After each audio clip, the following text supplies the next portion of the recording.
এই যারা রোজা ভেঙে ফেলে তাদেরকে আপনারা এই হাদিসটা নিজেরা আজকে মুখস্থ করবেন, আর যারা ওই যে লাল কাপড় টাপড় লাগায় খায় এদেরকে এই হাদিসটা শোনায় দিবেন। পারবেন না ইনশাল্লাহ?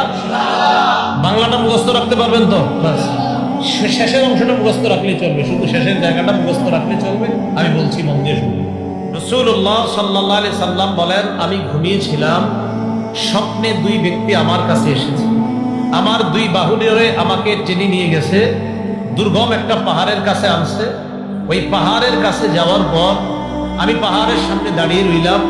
আমাকে ওই দুইজন বললেন, আপনি পাহাড়ে ওঠেন। আমি বললাম, আমি উঠতে পারবো না। তারা দুইজন আমাকে বললেন, আমরা এই পাহাড়ে যেন আপনি উঠতে পারেন, এই ওঠাটা আমরা আপনার জন্য সহজ করে দিব, আমরা সাপোর্ট দিব, আপনি ওঠেন।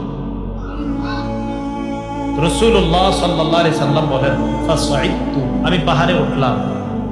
فإذا أنا بقوم معلقين بعراقبهم مشققة أشداقهم, যাইতে যাইতে হঠাৎ আমি একদল মানুষের সামনে গেলাম, তাদের দিকে তাকায় দেখলাম পাগুলা উপরের দিকে বেঁধে রাখা।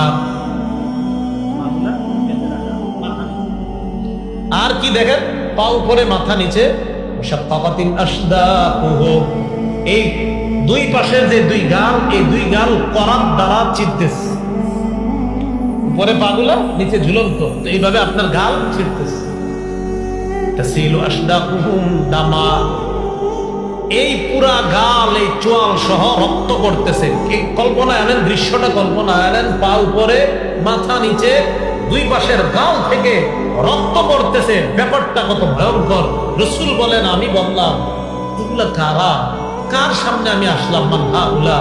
ফেরেশতারা জবাব দিলেন, আল্লাযীনা ইফতিরুনা ক্বাবলা তাহিল্লাতি সাওমিহিম, হুজুর এরা তারা যারা ইফতারির সময় হওয়ার আগেই ইচ্ছাকৃতভাবে রোজা ভেঙে ফেলে, এরা তারা। আর যারা রোজা রাখে না তাদের অবস্থা তো আরো ভয়ঙ্কর। রাসূল বলেন, একদল হুজুর ইচ্ছাকৃতভাবে রোজার সাথে তামাশা করে, ইচ্ছা করে রাখো, মন চায় আমি রাখবো, মন চায় রাখবো না, ইচ্ছা করে যারা ভেঙে ফেলে, এদের এই অবস্থা, এটা চলতেই থাকবে।